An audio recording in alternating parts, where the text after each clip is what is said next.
राम की हनुमान से भेंट। रामायण कथा।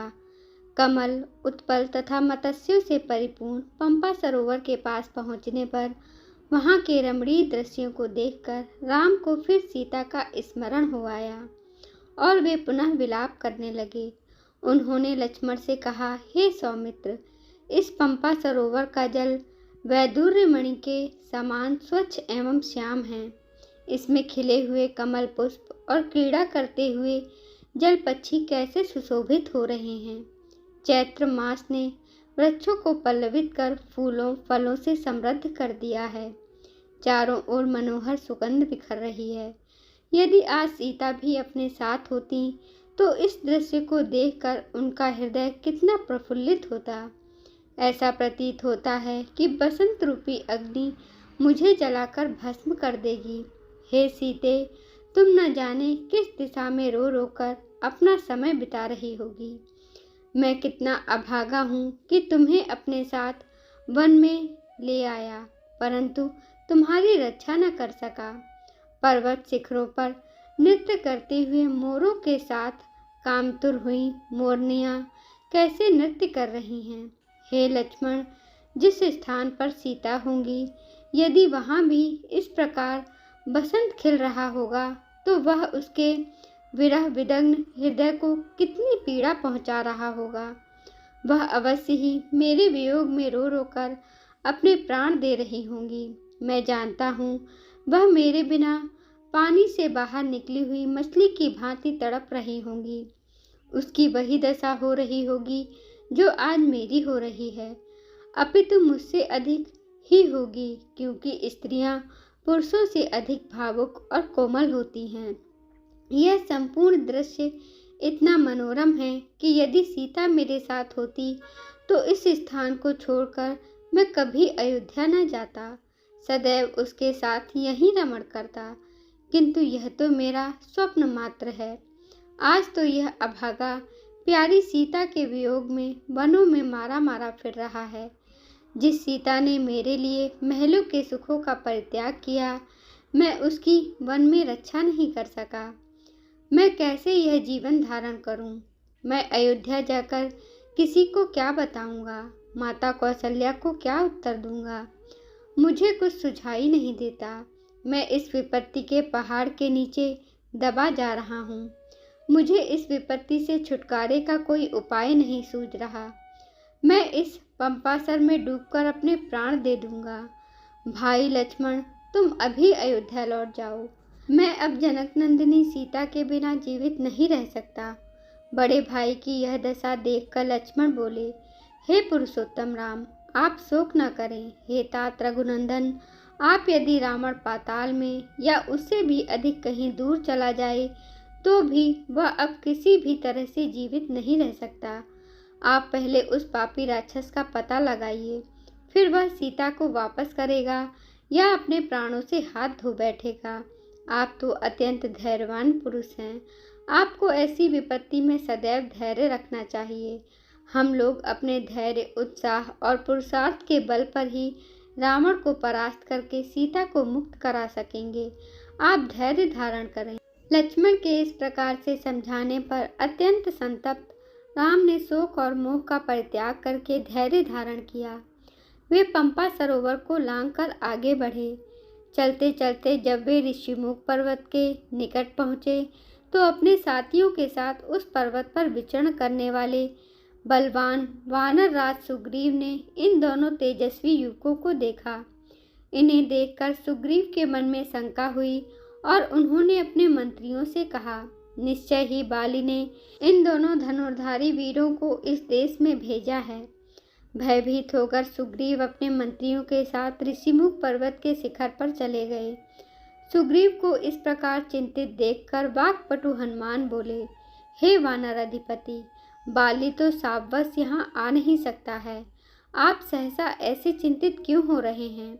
हनुमान के प्रश्न को सुनकर सुग्रीव बोले, मुझे ऐसा प्रतीत होता है कि ये दोनों पुरुष बाली के भेजे हुए गुप्तचर हैं और तपस्वियों का भेष धारण करके हमारी खोज में आए हैं। हमें इनकी ओर से निश्चिंत नहीं होना चाहिए। हनुमान, तुम भेष बदलकर इनके पास जाओ और संपूर्ण भेद ज्ञात करो। यदि मेरा संदेह ठीक हो तो शीघ्र इस विषय में कुछ करना। सुग्रीव का निर्देश पाकर हनुमान भिक्षु का वेश धारण कर लक्ष्मण और राम के पास पहुँचे।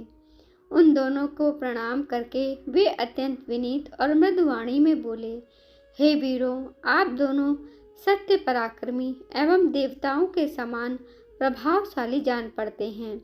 आप लोग इस वन्य प्रदेश में किस लिए आए हैं? आपके अंगों की कांति सुवर्ण के समान प्रकाशित हो रही है। आपकी विशाल भुजाओं और वीर भेष को देखकर ऐसा प्रतीत होता है कि आप इंद्र को भी परास्त करने की क्षमता रखते हैं, परंतु फिर भी आपका मुखमंडल कुम्हलाया हुआ है और आप ठंडी सांसें भर रहे हैं। इसका क्या कारण है? कृपया आप अपना परिचय दीजिए। आप इस प्रकार मौन क्यों हैं? यहाँ पर वानर श्रेष्ठ सुग्रीव रहते हैं। उनके भाई बाली ने उन्हें घर से निकाल दिया है। वानर शिरोमणि सुग्रीव आप दोनों से मित्रता करना चाहते हैं। उन्हीं की आज्ञा से मैं आपका परिचय प्राप्त करने के लिए यहाँ आया हूँ। मैं वायु देवता का पुत्र हूँ और मेरा नाम हनुमान है। मैं भी वानर जाति का हूँ। अब आप कृपया अपना परिचय दीजिए। मैं सुग्रीव का मंत्री हूँ और इच्छानुकूल भेष बदलने की क्षमता रखता हूँ। मैंने आपको सब कुछ बता दिया। आशा है आप भी अपना परिचय देकर मुझे कृतार्थ करेंगे और वन में पधारने का कारण बताएंगे।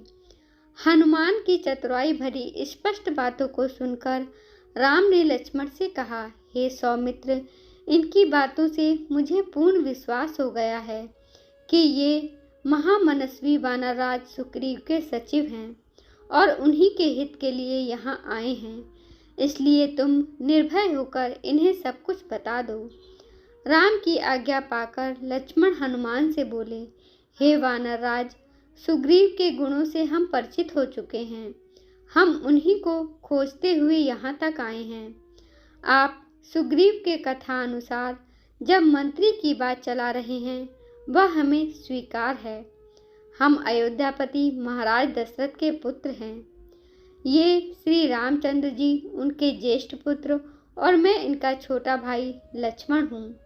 14 वर्ष का वनवास पाकर ये वन में रहने के लिए अपनी धर्म पत्नी सीता और मेरे साथ आए थे।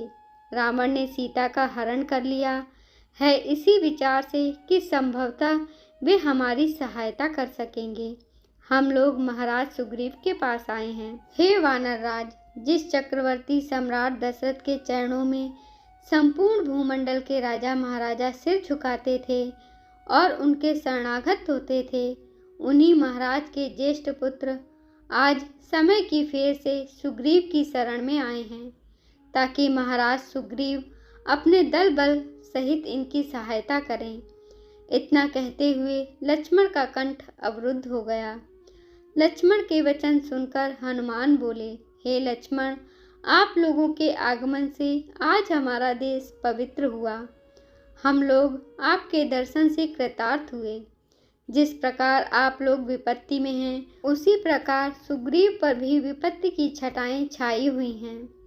बाली ने उनकी पत्नी का हरण कर लिया है तथा उन्हें राज्य से निकाल दिया है, इसलिए वे इस पर्वत पर निर्जन स्थान में निवास करते हैं।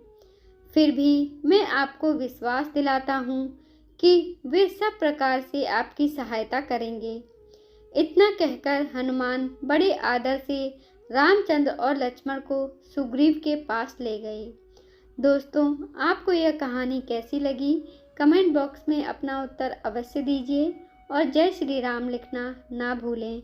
ऐसी ही धार्मिक कथाएं, पौराणिक कथाएं और भक्ति कथाएं सुनने के लिए कृपया हमारे चैनल को लाइक करें, शेयर करें, सब्सक्राइब करें।